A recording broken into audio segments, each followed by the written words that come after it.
loving that thing. I mean, look at that thing. It's incredible. Here we are. We're live. We are live. Again. Welcome to another Ron and John show. And we are your hosts, and I am Ron. And I am John. This is the Ron and John show. We're on coast to coast like butter and toast. We can make ISIS surrender or die, or make the nerdiest guy look kind of fly. We can drink like we've been singing all night long, and we can sing like we've been drinking all night long. So if you're looking good for a good time, don't you delay. Tune into the Ron and John show, because me and this Ranger here, we lead the way. We lead the way. Boom. What's up, brother? Brother, you know what? Just another fabulous week. Always looking forward to this day as usual. You know, been getting after it on the PT. Been doing stellar with laid off the booze. Today's day 22, 23. You know, got 8 more days. We'll see how it goes. But just trying to live that PME hard life, right? I know. Look at that, man. You're all branded up and everything, man. I'm just taking notes. You know, I'm learning from the best. You know, you got a brand awareness. You know, I'm just getting my practice on here, especially teeing it up for for today's show. But for you, brother, I mean, I'm looking like about the jazzercise, and you look like you just got a library card. So what's going on with you? Well, so I'm a brand ambassador for Hiring Our Heroes, the foundation from U.S. Chamber of Commerce that assists with transitioning service members and military spouses and veterans getting employment. And we're doing a career summit here on Joint Base Lewis and McChord. And so I had the opportunity to go out and do a little keynote speaking today to about 500 service members, Army, Air Force, Marine Corps, Navy, that are, looking to transition, and spend a lot of company with Ranger Adam Rock, one of my old battle buddies that I went to combat twice with. What? Adam Rock? Yeah, I know. And Medal of Honor recipient, our good friend Leroy Petrie was out there today. So, outstanding. Just a phenomenal event, brother. And again, another way of looking out for our veterans, transitioning service members, and our military spouses to make sure that they retain the same purpose they had on active duty through transition and in post-military service. Absolutely. So great event. That's why I'm dressed, like I'm getting ready to sell life insurance, man. That's all right. You balance it out well. I'm sure at, 𝘬𝘪𝘵𝘸, you're going to be emerging from a 7-mile run or something like that, like you usually do. Oh, yeah. Yeah. So, things have been going well. Like I've been saying, I've been busier in the one-legged man in an ass-kicking contest, but everything is geared towards, continuing to give back and helping others. And, and I had an opportunity to go back to our old stomping ground, 2nd Striker Brigade yesterday. Yeah. And I also visited 62nd Air Wing yesterday. So just a lot of stuff going on that I'm really happy about, man. And that's great, man. Excited to be with you again here, brother. Yeah, here we are. And I love to hear is that, it's great to see, you have, almost 40 years in the military, but I still outrank you as a veteran, right? But I don't know how to be a veteran too well. I haven't done it long enough, man. No, I'm kind of like a brand new private today, Well, the thing is you're doing great at it, and that's what I wanted to talk about. Is that you're getting after it. You're leading with your heart, leading with that passion. It took me a long time to be able to do that, and do what we enjoy, do what we love every day, to where it doesn't seem like work. Which, and again, living that PME hard life, which obviously tees up for our guest today.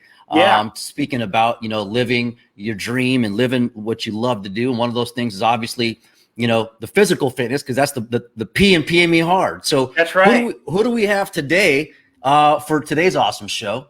So, Ron, in keeping with what we've been doing the last 2 months, you remember for a while there, we got after the physical part, and then now with September being Suicide Awareness and Prevention Month, trying to get that mental and emotional part in. But also it's about talking to people and talking to, pillars out in the community and in our nation that are getting after this epidemic of veteran suicide and everything. And so the guest we have today actually is somebody that I work with, like I work with you. He is someone that's a veteran himself, and he is just very passionate about getting after veteran suicide, but more importantly, providing purpose for veterans by training them to be elite fitness trainers and become certified veteran fitness operatives. So he is the CEO and founder of FitOps Foundation. He is former CEO of Performix. Now he's a board member of it. He does a lot of great things, but most importantly, he's a veteran that is giving back to the veteran community. So let's bring him on out, Ron. Here he is. Mr. Matt Hesse, look at that. He is. And he brought the gun show with him. He did bring the guns, man. I'm almost afraid to break mine out. I gotta grow them a little bit more. We're getting there. We'll get there. What's up, brother? How are you, Matt? What's happening? Good. How are you? Hey, I'm doing good, man. Cute shirt you got today. Say again? That's a cute shirt you got on today. I know. I went yard sailing today, so this is what I got. How much did you pay for it? Hey, be careful now, because my little windmill got me this shirt. I was gonna say, I think someone bought that. No, my bad, windmill. Sorry.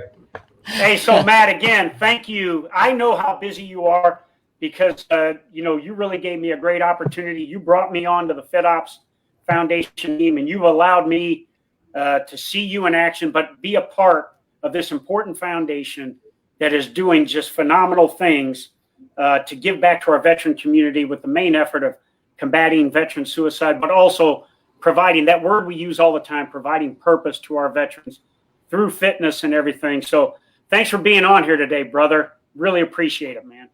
It's my pleasure and my purpose. So thanks for having me. Awesome.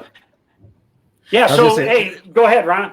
No, I was going to say I love how you said that. My pleasure and my purpose, and that's what one of the things that we talk about a lot is, finding your purpose. Right. And especially with transition, so with that, I just want to kick it off with that is your purpose.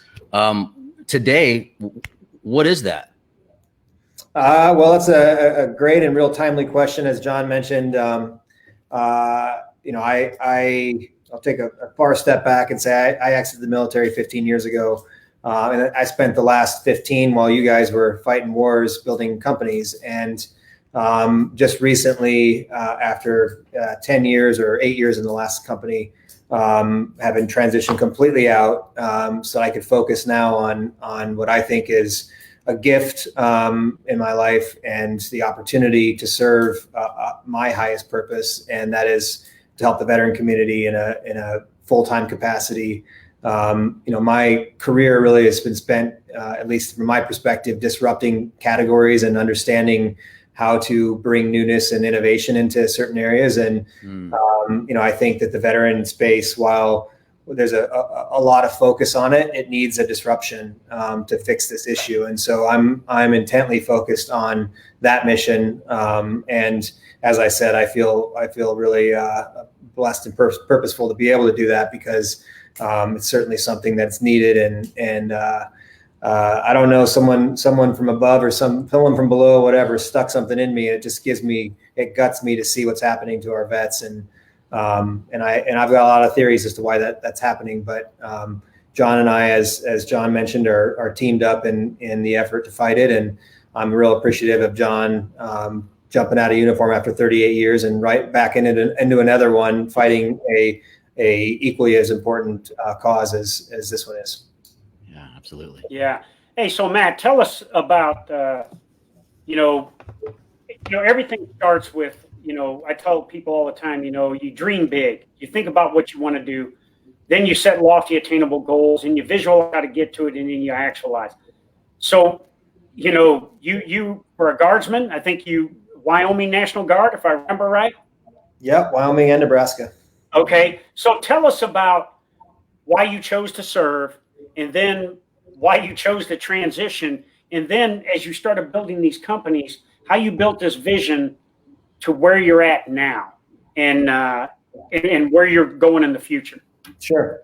So, I think that the answer to the first question, which is why you chose to serve, it evolves as you get more perspective on your life and understand more about your past and your future. And so I'll say that, when I enlisted, I wanted to fight like everybody else. I had a young pissing where I wanted fight for my country. I grew up very patriotic in a patriotic family.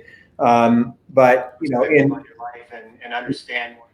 and understanding now, you know, having the benefit of hindsight and perspective, I think like a lot of young men and women who enlist in the military, in the enlisted ranks, I was searching for something greater. And in this case, it was father figure, it was control, it was structure, pretty traumatic childhood. And you know, at 18 years old or 17 years old, when you're, you know, trying to figure out where you're going to go in your career, in your life, and it's important, a big time in your life. And, you know, I didn't have a solid plan. I was running around rodeoing, riding bulls and getting in fights and, you know, doing what cowboys do. And I think I was just on a bad track that started at an early age. So for me, the service provided the first real level of you know, one aspiration to be something greater than you know, a pissed off cowboy. While drill sergeant scared everybody else, I loved the structure and the control, and not that I wasn't scared in basic training, especially back then. They were still a little bit rough. Now they're giving back rubs to the private.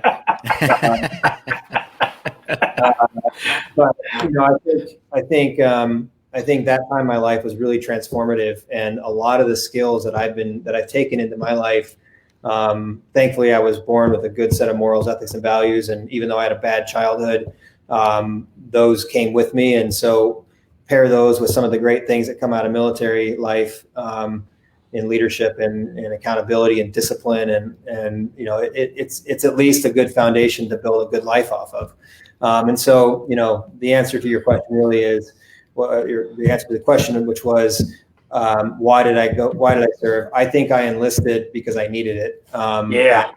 And you know, there's a saying that I really believe is true, in that when you come from trauma and you can't serve yourself, the only thing you want to do is serve others. And so I think a lot of the young men and women who enlist, and I know this from the 400 vets that have been on our camps, they're running from something, and at the same time, they're trying to be an avenger to help others who have been traumatized. And so, you know, it's a beautiful thing. It's also, you know, a sad thing. But having the benefit of hindsight now, and all of the time I've had on FitOps camp, which we'll talk about, I now truly believe that it's one of the kind of the Phoenix Rising kind of things, where someone's traumatized and put in a really bad spot, and they choose to make good out of their life and serve other people out of it, versus be chaotic and destroy other people's lives. And I think, you know, it's a pretty special part of human beings, actually.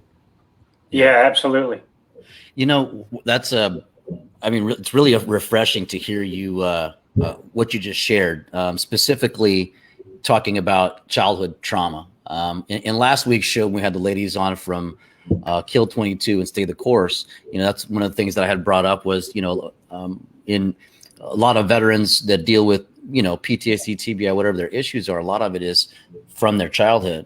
And for you to say that this is, you know, to take that as, it sounds like almost fuel, because you're right. You know, that's one of the things why I went into the military was really, you know, either running from something or running to something that's more dangerous, or something that couldn't be as bad as what I left. And I think that's where a lot of people, there's a lot of commonalities with us veterans, because usually there's something that's deeply rooted there, and you're just coming out with it, and, you know, and saying, here's what it is, you know. So what number one, if you could elaborate on that, is that kind of part of what built, you know, kind of formed into your purpose? And next is, how did you as a veteran kind of start to deal with that, and when did you start dealing with that childhood stuff? Yeah, it's a great question.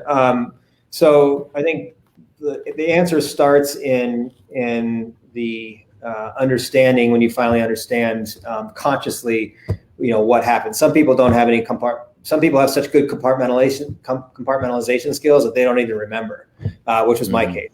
And so I had this, to your point, incredible fuel inside of me.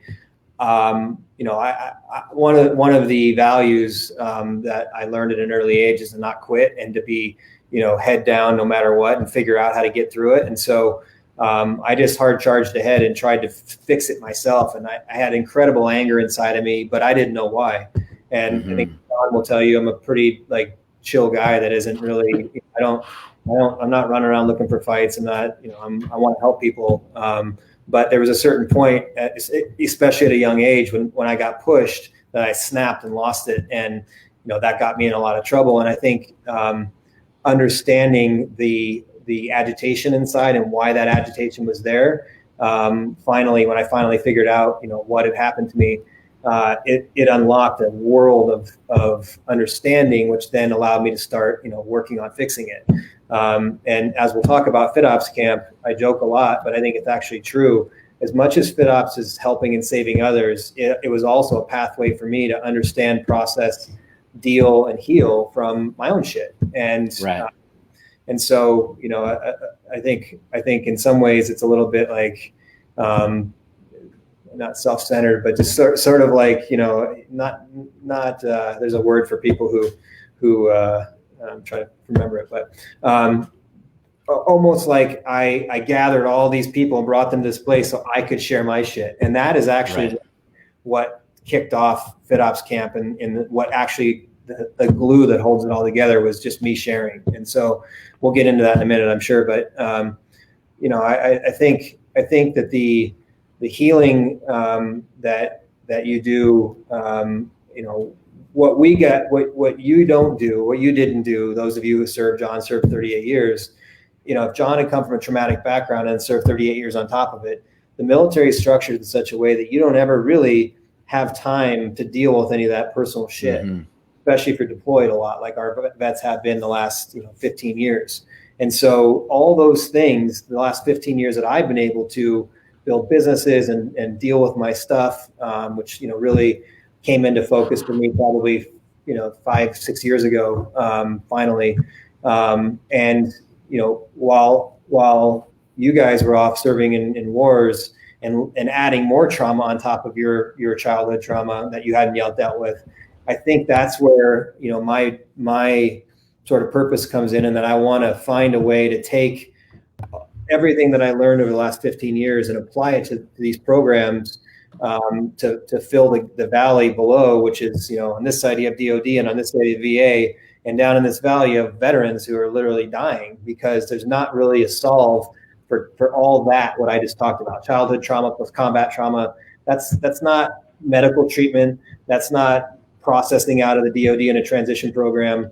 That's a lot of things at one time. So, you know, my belief is that, you know, I was always curious as to why I didn't stay in the military outside of the politics, and we'll talk about some of the shit that I did that kind of helped me not stay in.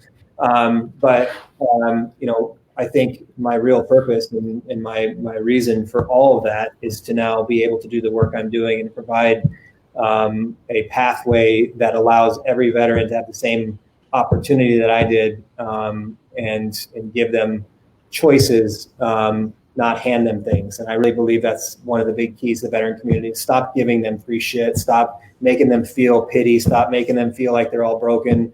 I get the whole puppy dog videos and make you sad and don't donate $1. Look at the puppy shaking in the crib.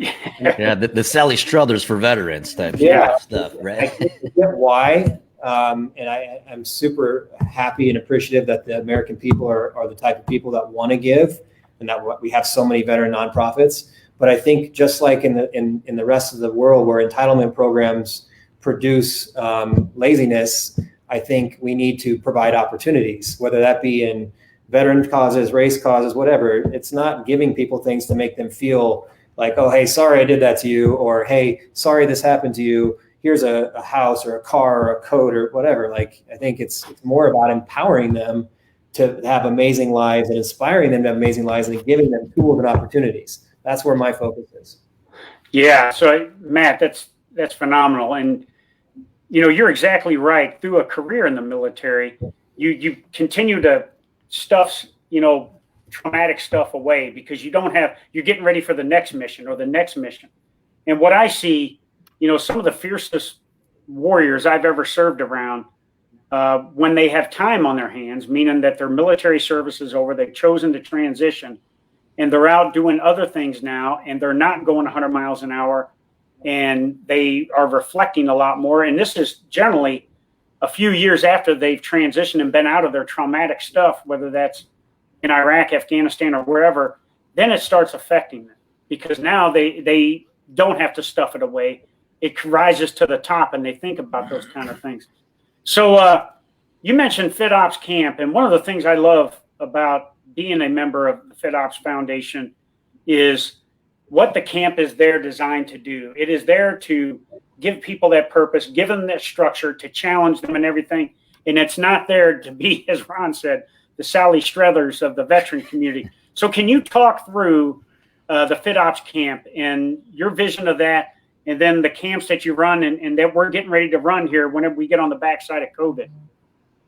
Yeah, sure.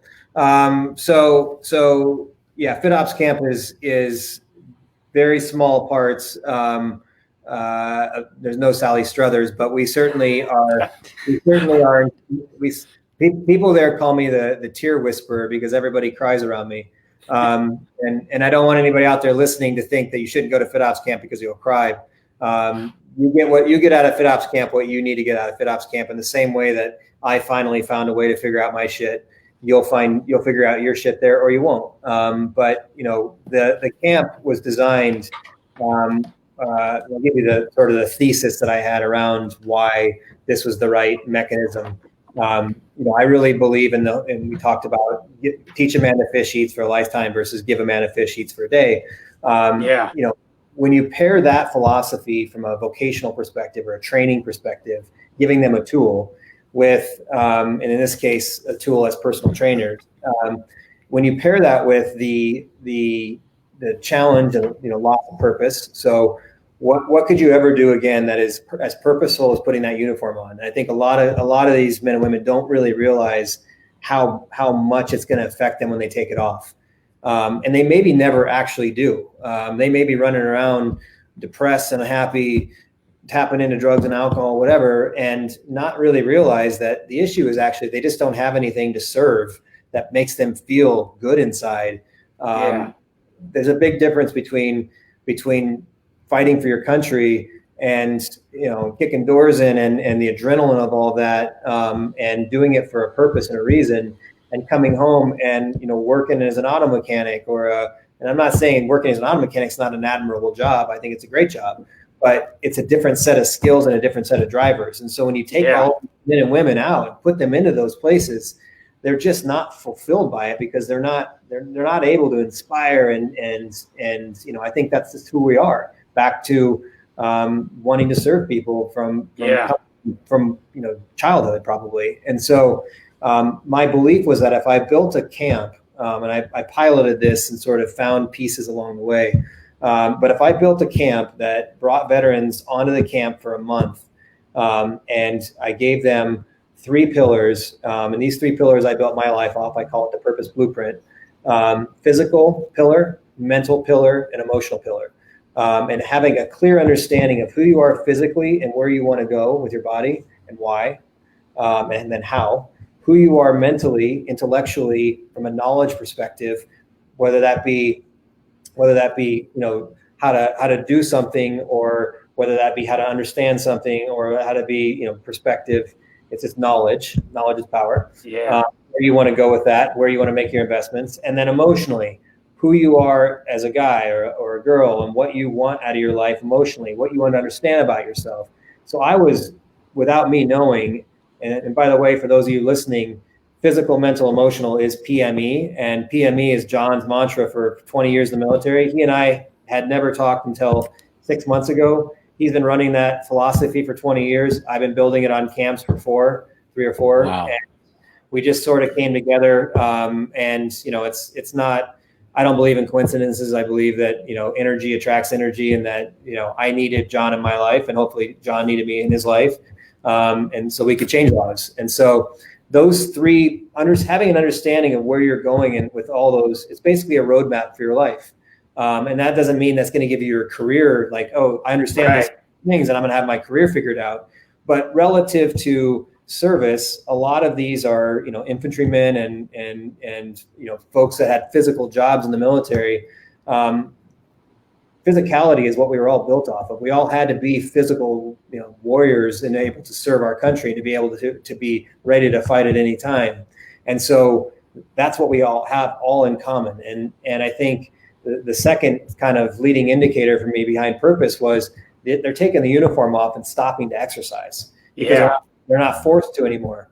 I can tell you that from a lot of experience and a lot of industry around fitness, that when you stop exercising, your mental capacity to process stress and emotion drops just as fast as your body fat goes up. So it's essentially a powder keg of this is great, and all of a sudden mental health and enjoyment and fulfillment is going down, and also you're getting fat and unhealthy, and you feel shitty about yourself, and so it's a powder keg. And so I took all of those things and in my crazy brain mashed up an idea to take veterans and transition them from the service on a camp. They go through a pre-study, they learn biology, physiology, anatomy, marketing, business skills, interviewing skills in the book. And then they come to camp for almost a month, and we beat the shit out of them physically. We have pubers, we have fallen out of formation, we have all that shit. We enrich them intellectually and mentally by investing in them to be personal trainers. And then at night, we sit around what's called the circle of tears, and we share. And I believe that to get to start the process inside, you may start it from far or close in terms of understanding what's going on, but telling your story for 35, 45 minutes where everybody's listening, one, it's scary because it creates vulnerability. And I believe that vulnerability is, and there's plenty of research done on this, Brené Brown is a perfect read if somebody's trying to understand it, but vulnerability is actually the key to security, to confidence, to low ego, to all the things that we all strive as human beings, or hopefully we do. And it gives you perspective, and it allows you to understand it's okay to have shit inside, whether it be shit about your childhood or shit that you experience in combat, the loss of a comrade or a friend. It could be a death that happened while you were in the service and you were deployed and you couldn't deal with them emotionally. So you boxed it up and did what the military teaches you to do real well. You put it away, and it's still there. It's still waiting for you. And that's why when people say like, God, that vet just snapped and lost it, and I don't know why, it's that vet likely had really good compartmentalization skills that finally just hit a peak and couldn't do it anymore. And that's where suicide happens, I believe. The conflict and the trauma inside becomes so significant because here you feel, I served my country, I have a good job, I have kids, I have a wife, all these things, I should feel fulfilled. But here you have so much shit inside that is just burning in there that it's not gotten out, but you don't even know it's there. You don't have any kind of conscious understanding that that's there. And so these things are head to head. And when that happens, agitation is created. And when agitation becomes too much, that's when suicide happens. So this camp was designed to address all of those things. Talk about what you want physically out of your life and train hard so that you can be mentally and emotionally set. Invest in yourself intellectually so you can be powerful relative to your career and what you want out of your life, and have perspective on how others have done it. And then understand yourself emotionally and start peeling those layers back and opening those boxes so you can let the shit go and lead a happy life with that family that we just talked about. Wow. I'll shut up. No, that's fantastic. Powerful stuff, brother. Yeah, that is. That's incredible. It's something that, when you look back at history, even General Eisenhower was trying to put something like this together, had written it up about a transition program for service members, right? I mean, eventually it whittled down and became the GI Bill of Rights, GI Bill that we have today. But there was actually a kind of a boot camp of sorts to transition soldiers back into society, right? And wow. it never caught on. But it sounds like what you have here is that on, for lack of a better word, steroids, right? but it's touching and tackling all of those things and much more. And it sounds like this is basically a basic training for getting back at life. Yeah.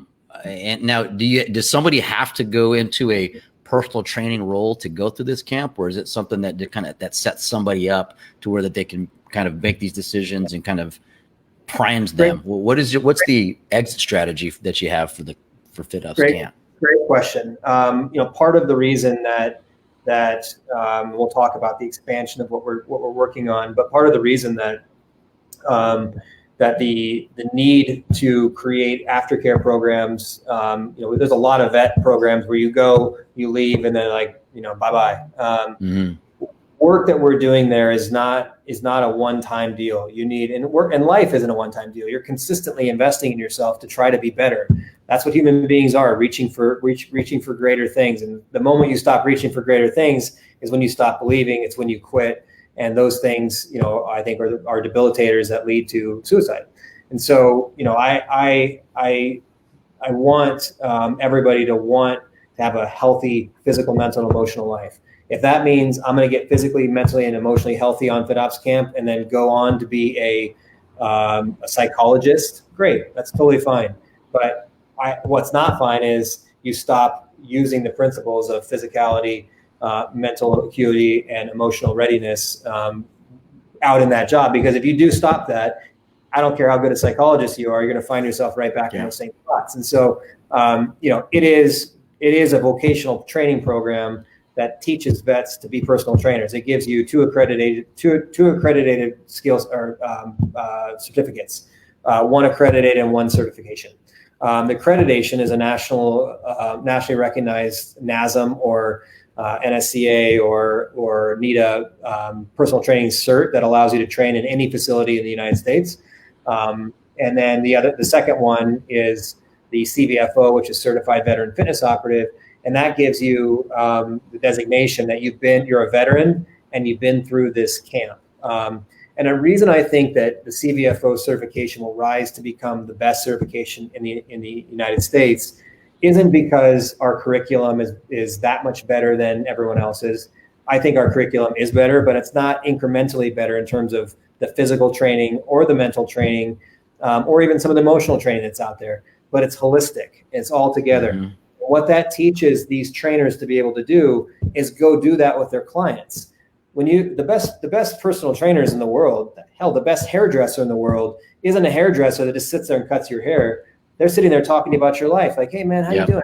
Kids, and you'll keep going back to that hairdresser because even if they give you not the best haircut, but you're like, man, I love that guy. He's such a good dude. And he talks to me about it. You create a connection. So one of the things that I think CVFOs and veterans in general all have is high EQ, emotional understanding of other people. They are called to serve, which means they feel empathy and a call to duty for other people. That's an incredible skill set, or not skill set, but set of values that you can wrap into a personal trainer that will make them insanely good trainers because they can relate to the challenges that a lot of people are having physically, emotionally, and mentally, and they can help craft them and build them. And so we're not just teaching them to be trainers, we're teaching them to be life coaches, trainers.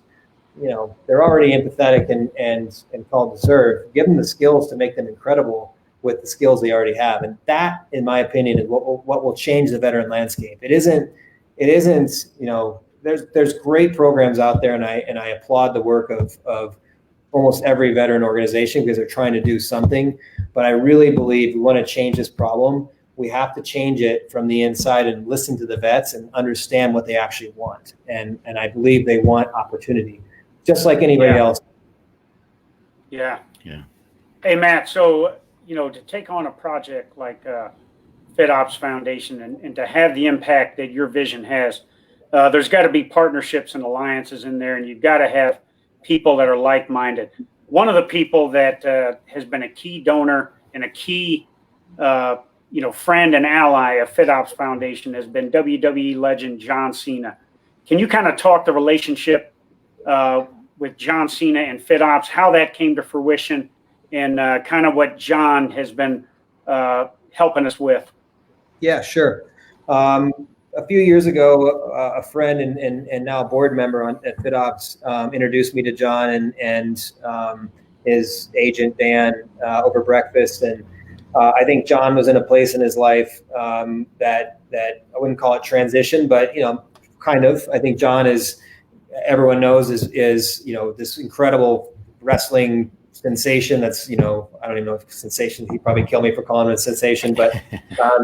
But whatever he is, a megastar, the most popular wrestler of all time, and he's now transitioning into I can't see you. He's now transitioning into becoming an actor, but he's also and has always been a man of incredible character and generosity, and he believes in giving back where he can in the right ways, and so.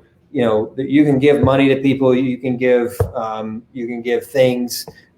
John grants wishes, and he granted wishes for the Make-A-Wish Foundation. He's granted 90 wishes. He doesn't do it in front of cameras. He wants nothing to do with that. It's between him and the kid. So when I started laying out my philosophy and strategy, which wasn't as well defined as it is now. John got it immediately, and he was like, "Man, I'm in. Let me know what you want me to do." So he said the first thing I need to do is kick tires. I want to come to your camp. So he flew in and slept in the same barracks that all the guys do. We had a deadlifting party, and all the guys got in a circle, and they all deadlifted, and John deadlifted, and he doesn't deadlift a lot anymore because he's trying to be more of an actor and less of a bodybuilder or a wrestler. But he was pulling weight that he hasn't pulled in years, and it's because the energy that's on FitOps camp is it's incredible. And I think until you experience a FitOps camp, you won't really understand the power that it has. But living, as a vet, I mean, I spent a lot of time on the road with John and our director of operations, Harrison, and I haven't been in uniform in 15 years, and you go right back to the same shit. It's making fun of Harry for falling out on a run, or making fun of John for his NASCAR sponsorships. He's got like 400 sponsorships, and that's how we love that shit. That was part of what being in the service was about, and so you get that back on camp, and you don't just get it for a weekend. You get it for 30 days, and then these guys all stay connected to each other. There's chat rooms. We're working on an app technology that'll allow them to communicate with each other, to post jobs, to post references, all kinds of stuff. They ask questions. Hey, I'm starting my own gym. What do you guys think about my logo? So we're trying to create the same feeling of camaraderie you had in uniform through every avenue possible. And the camp is the antithesis of this experience. And so when they leave there, they're not just leaving with these certifications. They're leaving with a team, not just of us behind them, the faculty, but every vet that went through the program with them. There's 400 of them out there now, and they're wow. So yeah, that's incredible. And it's another thing that I love about what this program is, the sustainability, right? There's that aftermath part, right? That staying connected, and if you can't do it, locally, in your hometown, then through technology and leveraging that is staying connected with that group. So like how you said there's 400 now. How would somebody go about getting involved in one of your camps? Who is eligible for these camps? I mean, it sounds awesome. I mean, it sounds like something I would want to do. I mean, how does somebody jump in there and do the shit out of you? Bring it. So go to fitops.org and apply. There's an application process. We do an interview with you. We have 1,000 vets in the queue waiting to go through now. COVID really screwed that whole thing up. But remember that my mission is to reduce veteran suicide by whatever means necessary. And our goal is to get ahead of the problem as well. And so we're also providing opportunities for the veterans who go through the program by finding them jobs, whether it be in gyms or back on installations, training the currently enlisted soldiers. We're trying to find ways to partner with the DoD to bring them back onto base, so that they can continue to serve now in a different capacity. But what happens if all those trainers on base are in the ears of all those enlisted guys about, hey, when you start to think about transitioning, you need to remember physicality is important. Invest in yourself now mentally, educationally, so you have a leg up when you get out. And emotionally, don't box up everything that you experience. The Army is now launching the holistic health and fitness strategy, which is physical readiness, mental readiness, spiritual readiness, sleep, recovery. They understand, as at least a theory or a concept based on data that's in pro sports teams and other places, that holistically is the only way to get after a full experience for change. And so, I want our graduates to go everywhere and create their own blast radiuses. I'm training them to do what we do on camp in their own communities. And so, to get onto the program, you apply, you go through an interview process. I can tell you that if you want to be a personal trainer, you're going to get fast-tracked a lot faster than if you said, nah, man, just want to come to camp and hang out, eat your chow and work out. That ain't really going to get you a slot. And we have enough questions to ask that we'll figure out if you're a sleeper hiding, you're trying to, because unfortunately, there are vets out there who are bouncing from program to program, just taking free handouts. And for those vets that are out there doing that, you're only hurting yourself. There is no purpose in staying a victim and taking handouts, even if you don't know how. If you're not conscious to how it feels, it doesn't feel good to take handouts and not give back. And so, I want all of our vets to come out of this wanting to go train and help other people. For those or the vets who are transitioning and they know they're not going to be personal trainers forever, that doesn't mean that they can't come to camp. What I'm looking for are leaders who will spread the awareness of the mission, not necessarily having to be personal trainers on a day-to-day basis. But if you go through my camp and then you become an accountant and you see a vet that's struggling in your community, you don't help them through physical, mental, and emotional, I'm going to pull you back into my camp and make you puke until you do PT until you puke, because you clearly didn't get it. And maybe that's my failure as a leader to make sure they got it.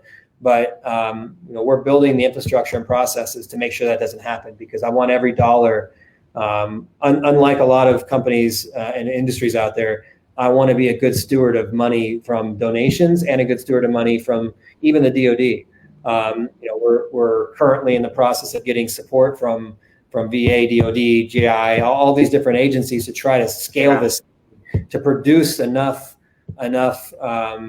scale that we can get them all through, so we can fix the issue that's out there and the issue that's coming.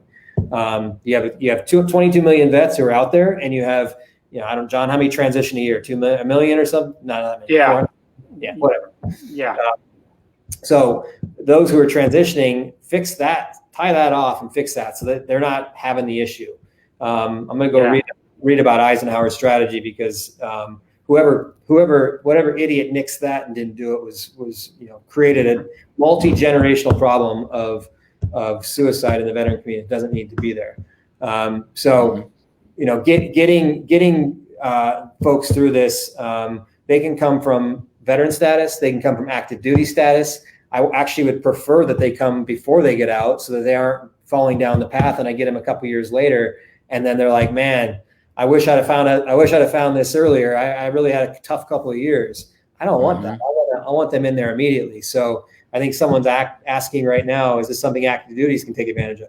100%. And I think John will tell you that the command, there's a program where you can actually stay and you can do your last, I think it is your last 6 months career skills bridge program. Yeah. Skills bridge. There you go. So actually apply. And I think you sign off from an E7 or above or something like that. Company commander can say your last 6 months are in skills bridge. You can take 2 months and go to FitOps camp. So you still get paid by the government, and part of your active duty. So it's definitely something that I encourage. And, we've had a lot more active duty soldiers coming through in the last couple of classes. And I think that's going to continue to grow as awareness grows on base. Yeah.